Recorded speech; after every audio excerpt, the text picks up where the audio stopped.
Rich soil always appreciates good care, so it can provide miraculous natural gifts to the farmer.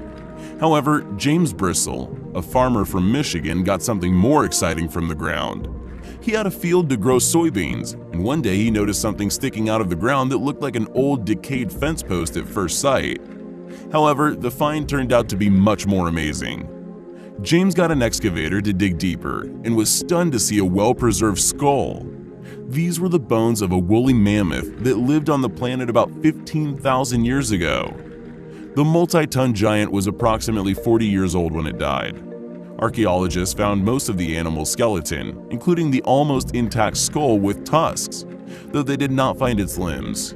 Apparently, some hunters separated and took the limbs and put the mammoth's body in storage.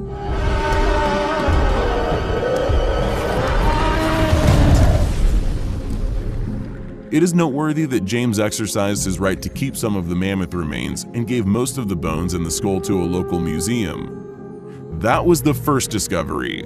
Let's see what's next. A landowner with a plot near Buenos Aires could not even imagine the treasure his ground held inside. While walking around his farm, Jose Nieves discovered a part of an unidentified object in the ground, but it resembled of a dinosaur eggshell. Actually, the reality was much more fascinating. The farmer did not leave it as it was, but decided to dig the relic out. The find turned out to be much bigger than an assumed egg, as it was over 3 feet long. An explanation was offered by paleontologists who stated the object was a shell of a prehistoric animal that existed during the Ice Age, namely a young glyptodon, a kind of armadillo that inhabited our planet more than 10,000 years ago.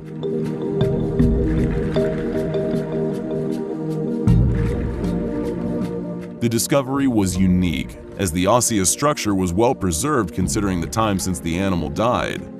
This find shows how amazing and mysterious nature is, as it stores numerous valuable puzzles of our past.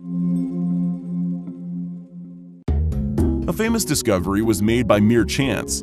In March 1974, a peasant from Jean went to the mountains to dig a well. To his surprise, he found many ceramic fragments sticking out of the ground instead of water when digging. This became one of the most significant archaeological finds of all time. The terracotta army of Qin Shi Huang, the emperor who united isolated Chinese states into a single empire in the 3rd century BC. The notable historic relic dates back to 210 to 209 BC. Each of 8,000 warriors is a full-size statue made of clay that weighs about 135 kilograms. The weight of each horse is 335 kilograms. The baked material was covered with a special organic substance and painted. The innumerable army buried 1.5 kilometers from the emperor's tomb instead of real warriors is believed to be an ancient way for a leader to affirm his total authority and to gratify his ego in this world and beyond. More than 700,000 people worked for 38 years to build the Qin Shi Huang's mausoleum and create his terracotta army. In the mid-1930s, an extraordinary discovery was made not far from Baghdad. Some pottery jars that looked quite simple at first sight. The Mesopotamian artifacts, which did not draw much attention at first, were later identified as the oldest galvanic cells. In other words, the most ancient electric battery in the world. The battery itself is a 13-centimeter container filled with acid or alkali with a copper cylinder and an iron core inside, a galvanic element that is quite customary for us today. The design of the container is very similar to that of the chemical device intended to generate electric current created in the early 19th century by Alessandro Volta, the pioneer of electricity. Does it mean that ancient people knew about electricity 2,500 years ago? The question remains undetermined.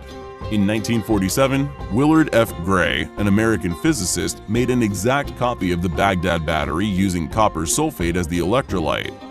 The battery produced electric current with a voltage of about 2 volts. In Mythbusters episode 29, copies of the Baghdad battery were tested. Carey, Grant, and Troy managed to generate 4 volts of current using some lemon juice as the electrolyte. Holy! We have 4 volts! 3 volts! Yeah! Days are very much alike for coal miners, especially those working in the rural Siberian Tysol region of Kemerovo Oblast. On September 5, 1969, miners working in a coal mine at a depth of 70 meters saw a 2-meter marble sarcophagus. The artifact was hoisted to the surface of the ground, and the miners, driven by curiosity, opened the cover. There was a mummified body of a young girl inside, flooded with a pinkish liquid. She had white skin and thick chestnut hair. That very evening, special service agents arrived in the village and loaded the sarcophagus into a helicopter. The discovery was named Tysol Princess. Scientists were stunned. The body taken out of the liquid started browning rapidly, but was restored to its original color when placed back into the sarcophagus without any signs of decay. It turned out to be impossible to determine the production technique and the content of the liquid filling the coffin. It is reasonable to assume that the girl belonged to a civilization that was much more highly developed than ours. However, there is no reference to the mysterious Tysol Princess in scientific publications or news feeds. There are no authentic video materials to prove this exceptional discovery.